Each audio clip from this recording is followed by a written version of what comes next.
You're listening to the Bleav in Giants podcast with two-time Super Bowl winner Carl Banks and the voice of the Giants, Bob Papa. Welcome to another edition of Bleav in Giants. Bob Papa, two-time Super Bowl champion Carl Banks. Bleav in Giants, ready to roll, and it's ready to roll because of our good friends at FanDuel. Carl, the Giants travel to Dallas to take on the Cowboys. We'll get into the matchup in just a bit, but you and I were talking before we started the show, maybe some things to clean up from last week's game, because, I mean, our comment line, and we appreciate everybody that subscribes on YouTube and checks us out every week or twice a week now during the season.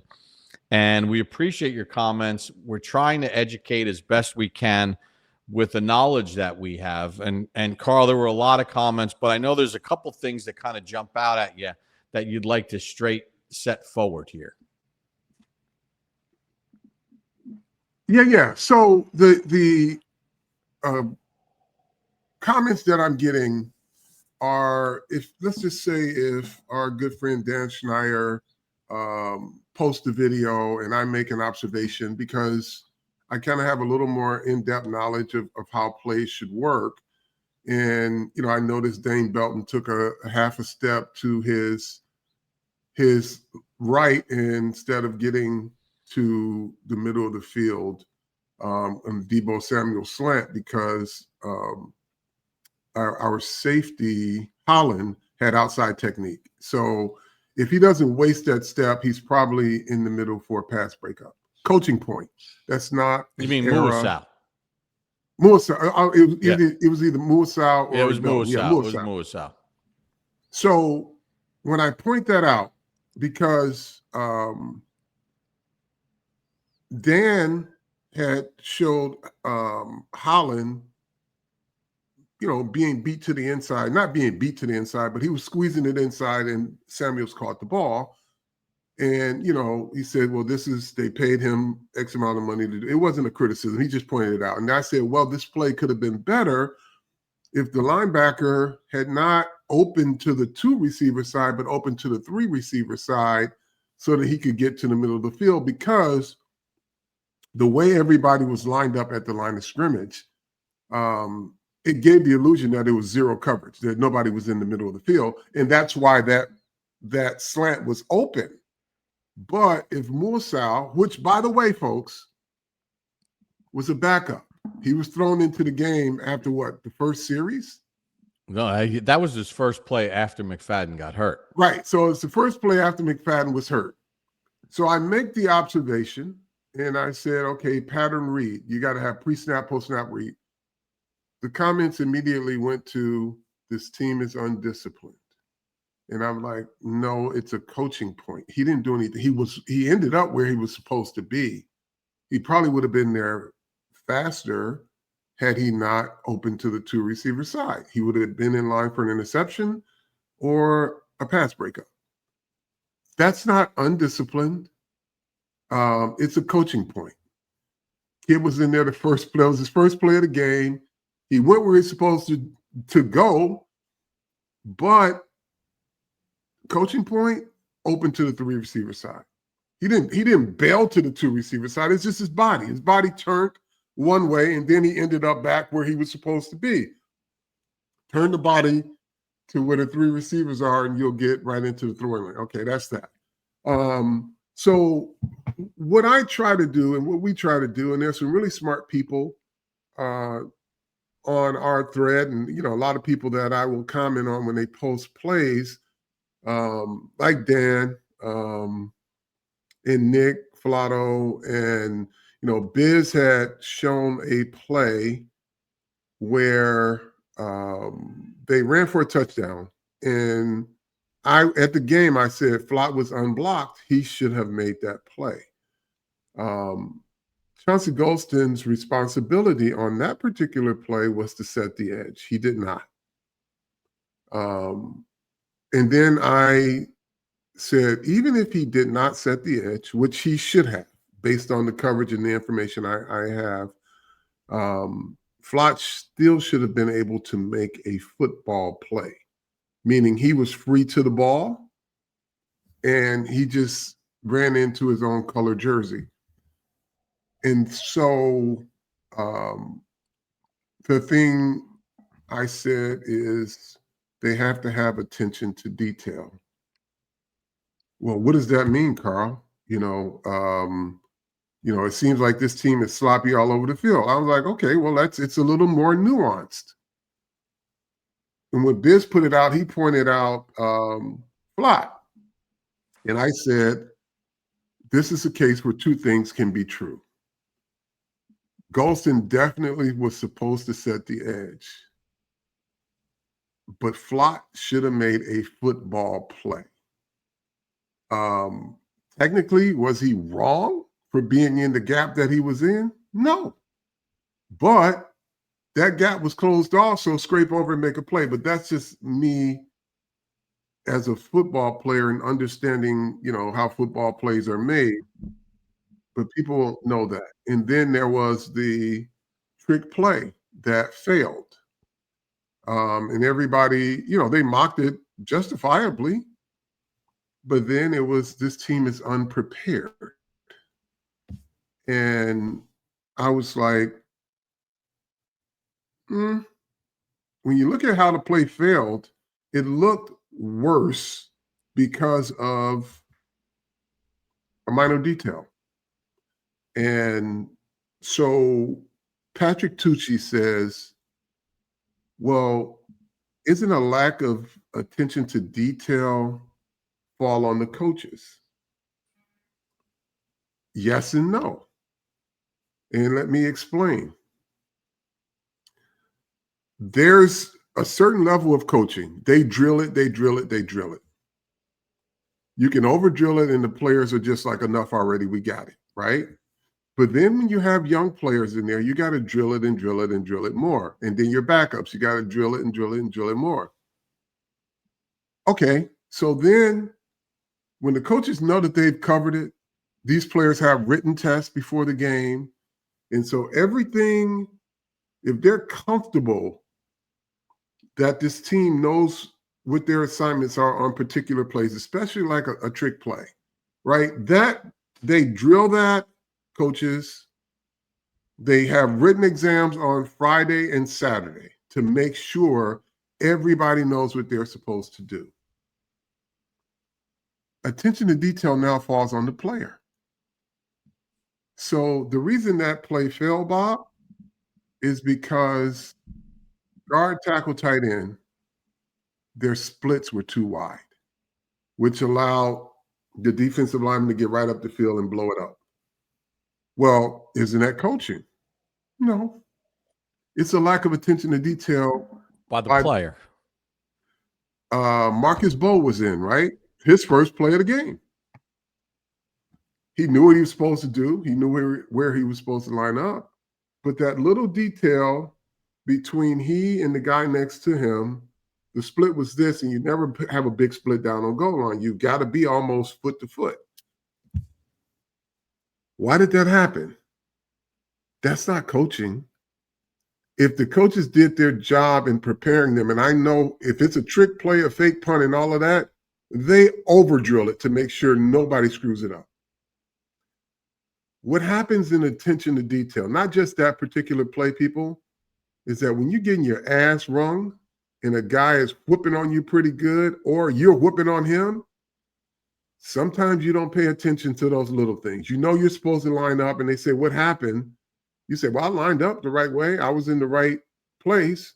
And then you go back and look at the film, and they say, well, your split was too wide. Or they get to the sideline, and they show it, the split was too wide. That's why the play actually blew up the way it did.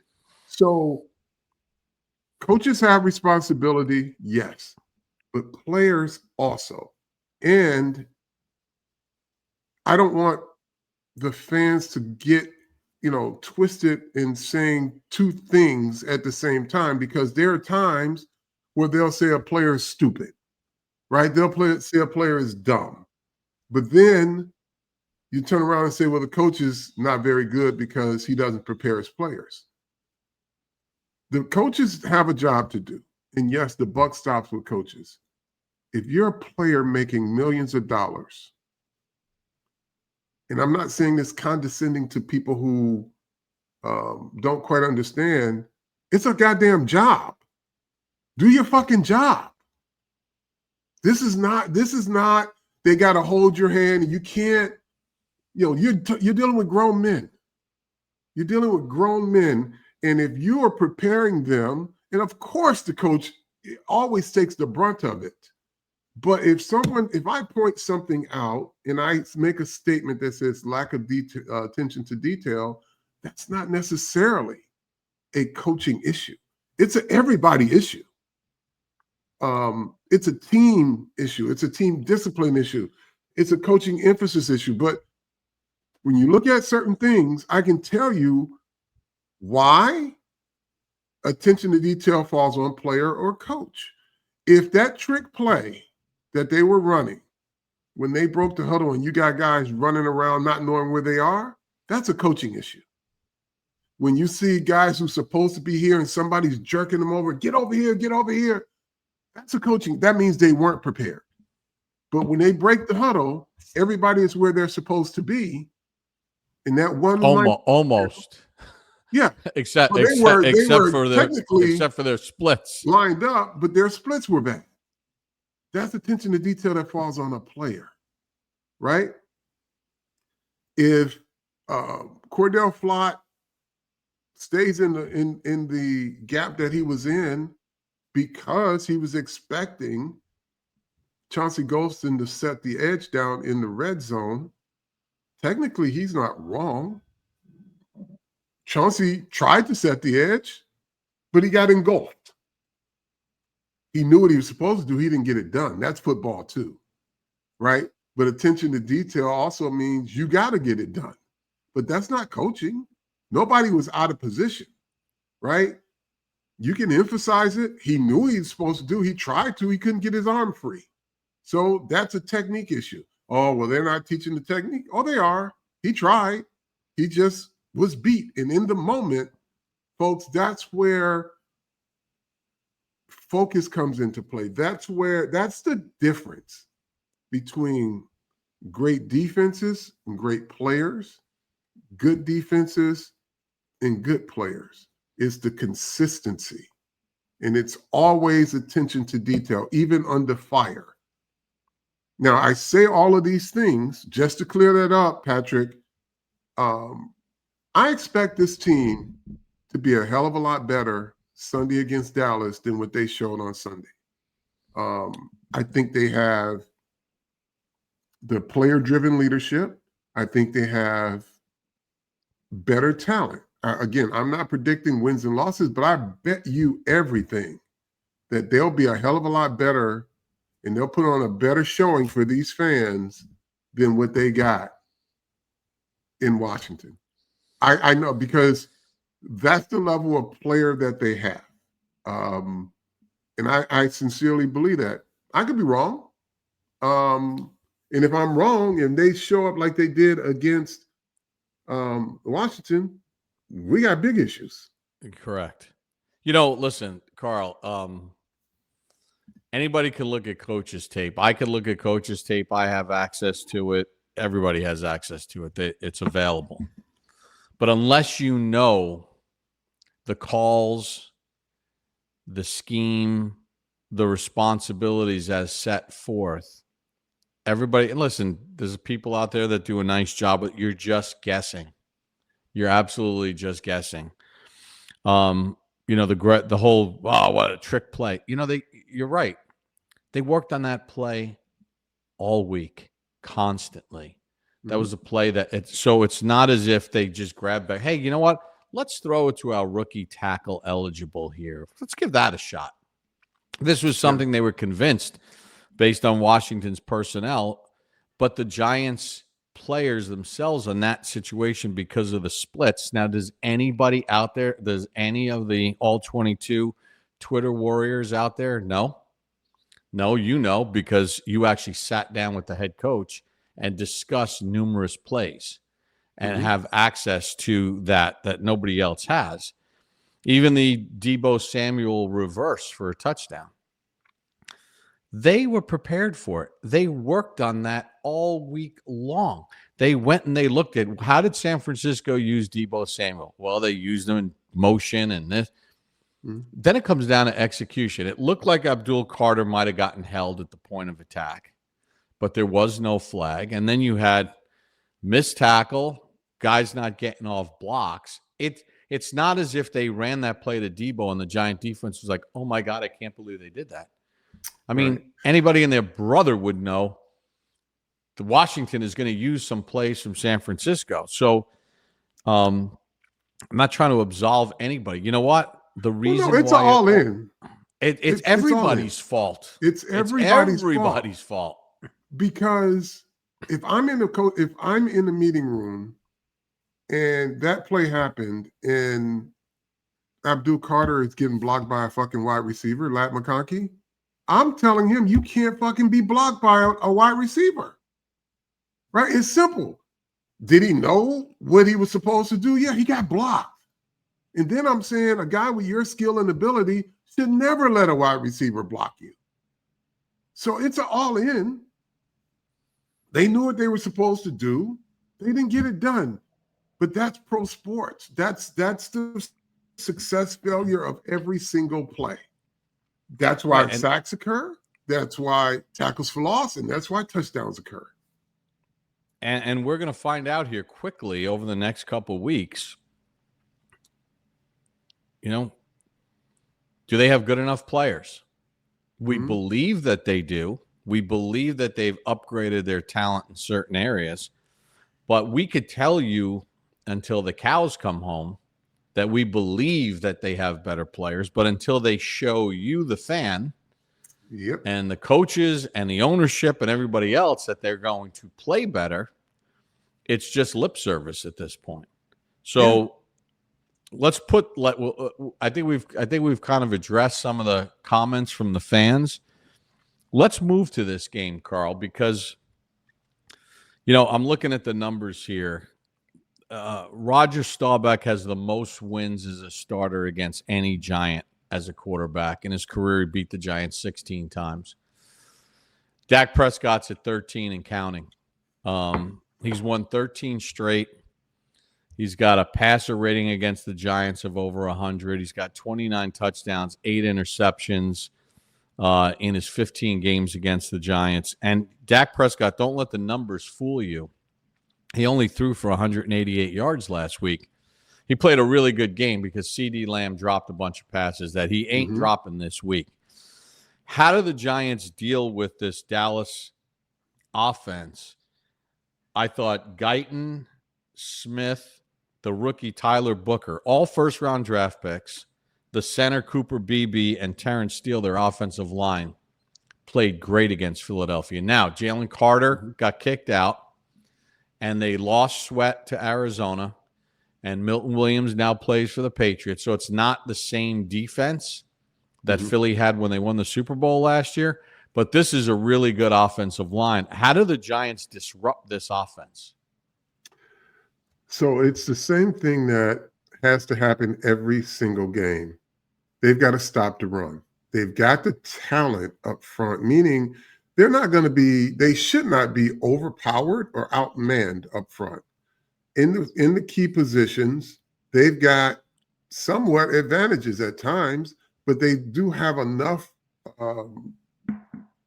skill and talent that if they line up across from Dallas and they play the way they should or are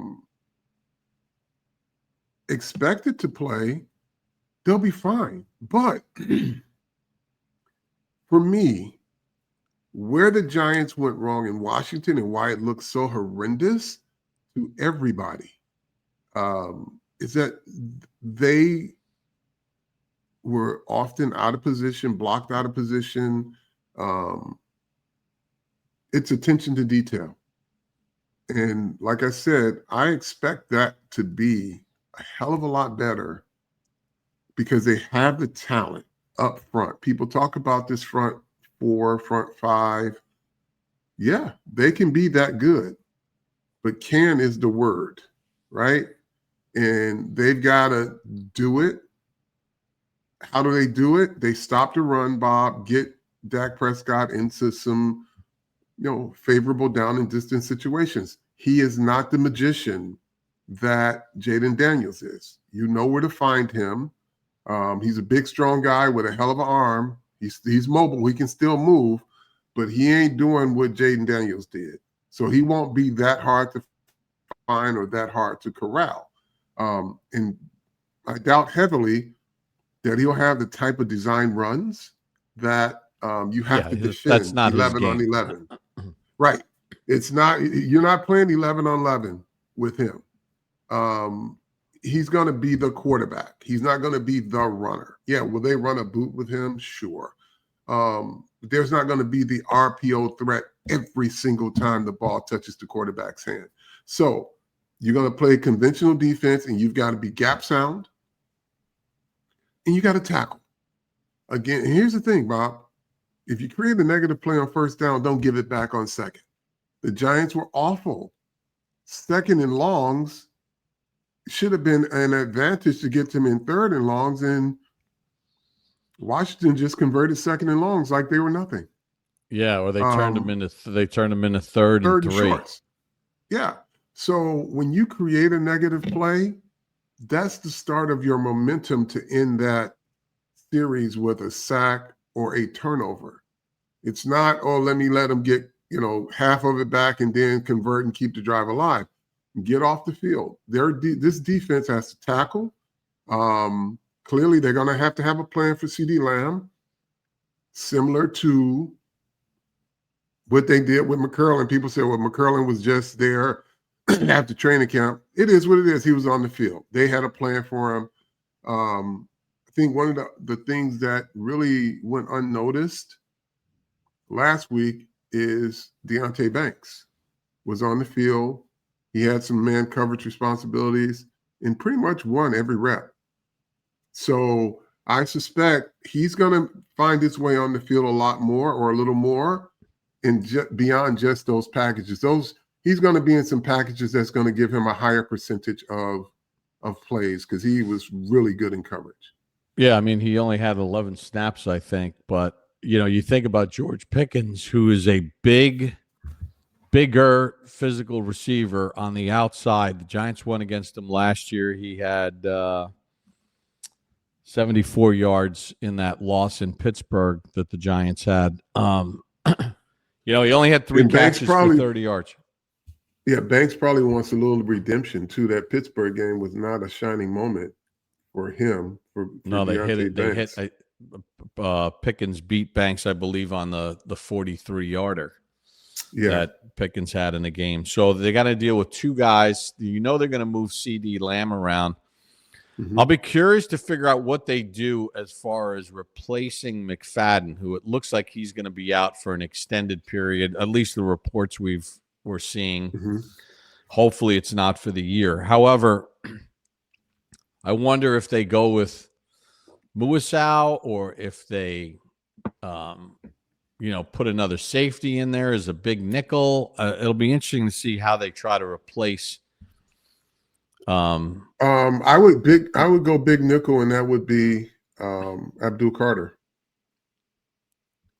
And so when I would too. I think I talked about this a little bit in the offseason about the various configurations, and I'm pretty sure Shane Bowen has started to explore this even prior to this game.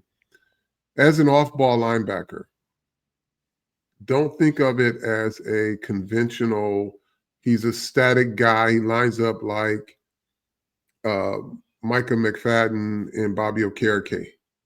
An inside guy, and if you want to imagine what that looks like, think back to the last Dallas game or any other when Micah Parsons was there.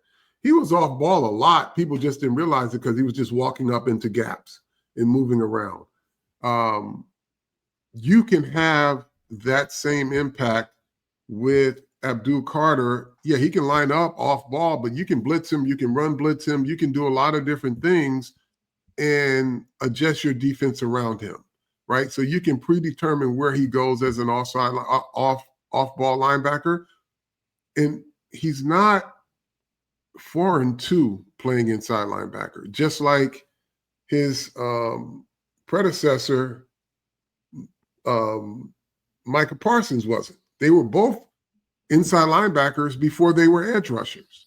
So you should have some level of comfort saying, okay, we can create this big nickel package. He's going to be our inside linebacker. He can play linebacker duties, but we can even be more creative with him because he can read, blocking schemes, and he knows where he's supposed to go, and he knows where everybody should fit. So I think that's what I'm expecting. And, Musa will be in there some, but I would think that when they line up, Abdul Carter's got to be a guy that Dallas looks at and says, okay, what exactly is he? Where exactly is he going to be?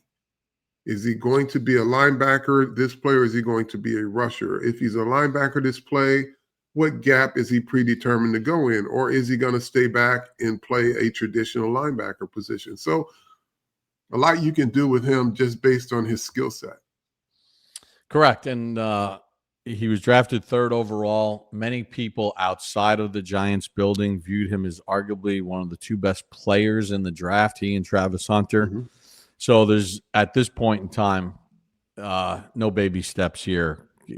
Get him in there and let him do his thing, create ways to deal with him. Now, when you look at them defensively, Deron Bland, who missed a bunch of games last year because of injury, missed 10 games last year, evidently injured his foot, not the foot that caused him to miss last year, but he's not expected to play in the game this week. So they're down a corner. But really, Carl, I thought Nealon played well last week. They brought in Kenny Clark. Osa Adigizua is a very good player up front. James Houston can get after the quarterback, the former Lion, played with the Browns last year. They got Dante Fowler, who played for Dallas for a couple of years under Dan Quinn, spent last year in Washington. He's back. Sam Williams is a pretty good player. To me, the 2 guards in the center have to play better this week, because if they play this week the way they played last week, Russell Wilson and this Giants offense are not going to have a chance. So plain and simple. You're 100% correct. For me, it's how they play those 3 players, how they execute the run game. If you can get something out of the run, because if you make Dallas respect your run and have them commit to a heavy box, similar to what they did against Philadelphia, you'll have some opportunities in the pass game. If they're in a light box and you can block it, you're going to stay ahead of the chains down in distance. The fireworks are not going to come until you can get something going consistently on your offense. So it's not like you have to drop back and just bombs away. You got to get to that. It's just like I said, when the Giants defense is on the field, they've got to earn the right. They've got to earn the right to rush the passer. You've got to earn the right to pass the ball, which means you can't get behind the sticks. You got to play as penalty-free football as possible in terms of procedure calls on offense. And then it's just your attention to detail. You might get beat, but you can't be missing blocks. You can't be late. Your alignment and assignment for your offensive linemen, paramount this week. If you got alignment and assignment set, you'll have your share of success and you'll be able to move the ball effectively against Dallas. Like you said, they've got good talent, so I don't anticipate them dominating up front, but alignment assignment football will get them into the things that they need to do to have an effect on this game. Yeah, I mean, they limited Saquon to 3.3 yards a carry on 18 carries. Most of the running that hurt them was Jalen Hurts. working his magic. But listen, as you always say, Carl, if you show something that's a weakness on tape, you can bet your bottom dollar that the other team is going to zero in on that until you prove it. So those three guys, if they play similar to the way they played last week, it's going to be another rough sledding offensively, because they're going to doubt. That's got to be there. That's got to be Eberflus's focus of attention. Let's attack these three guys and see if they can hold up. Of course. And here's the thing. Go ahead.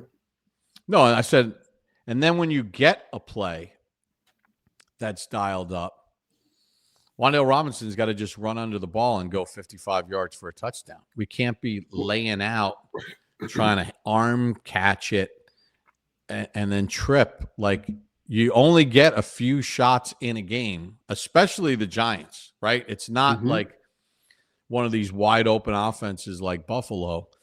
So when you do get your shots and you have the defense completely faked out and they blown coverage, everything, that's got to be a walk-in 55-yard touchdown, not a 20-yard pass play.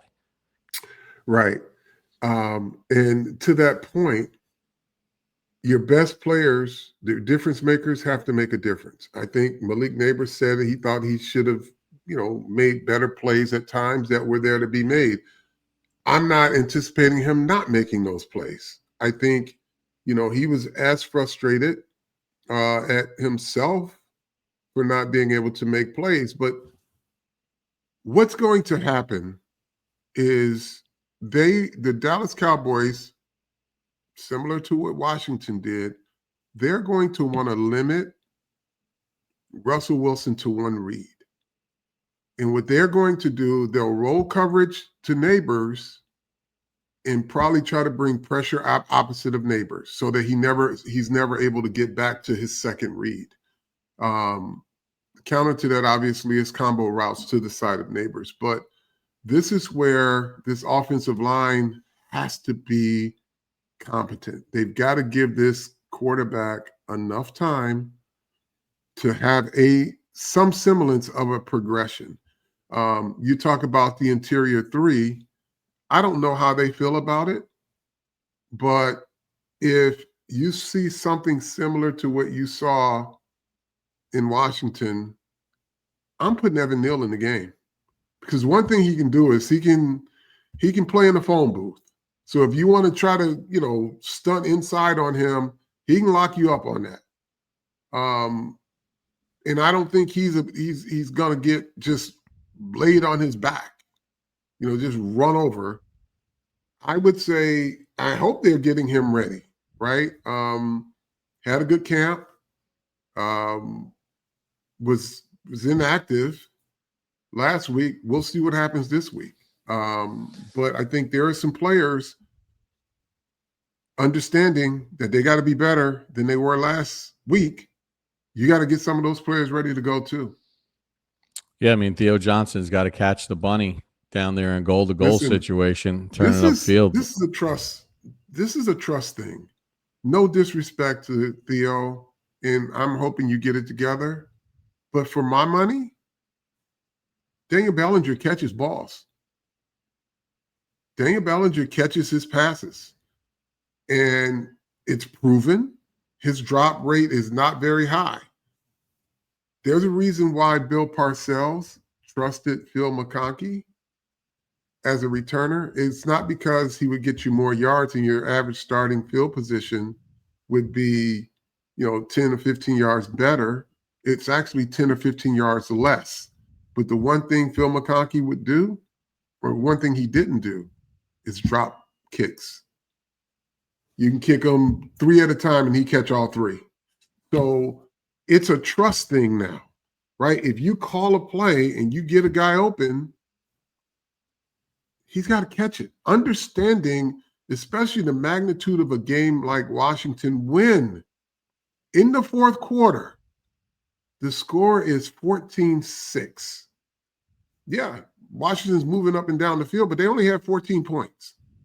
You got a chance. Make the plays that are there to be made, because they don't come around again.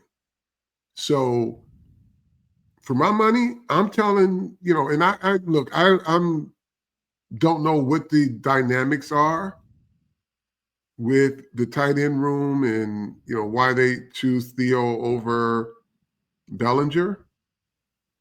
But, for me, Bellinger doesn't drop passes and he's got athleticism. I would go there. Yeah, I mean, they feel based on, what they saw in college when they drafted him, that Johnson has the potential to be a bigger player at the tight end, more of a threat down the field. And that's all well and good. And he's only played 13 games. He played 12 last year and he got hurt. And he had some things that really kind of sparked your interest. But now it's year 2. Become consistent and make these more explosive plays. Well, listen, I'm fine with the idea of somebody being able to make an explosive play. Make a basic play. Make a first down play. Catch the first down ball so that we can get you into the flow of things. For me, I'm circling the wagons. I'm going with what I trust. And I'm going to tell everybody, I'm playing people that I trust. If I don't trust you and you can't make a play, I'm pulling you out and I'm putting your next guy in that I know can play. Potential means nothing if you can't execute. All right, if you want to get one of these mugs, go to the Bleav shop. You can get yourself a Bleav in Giants mug. Carl, do you have anything else to add to this preview? Nope. I just expect these players to be better. This week should be a hell of a lot better performance.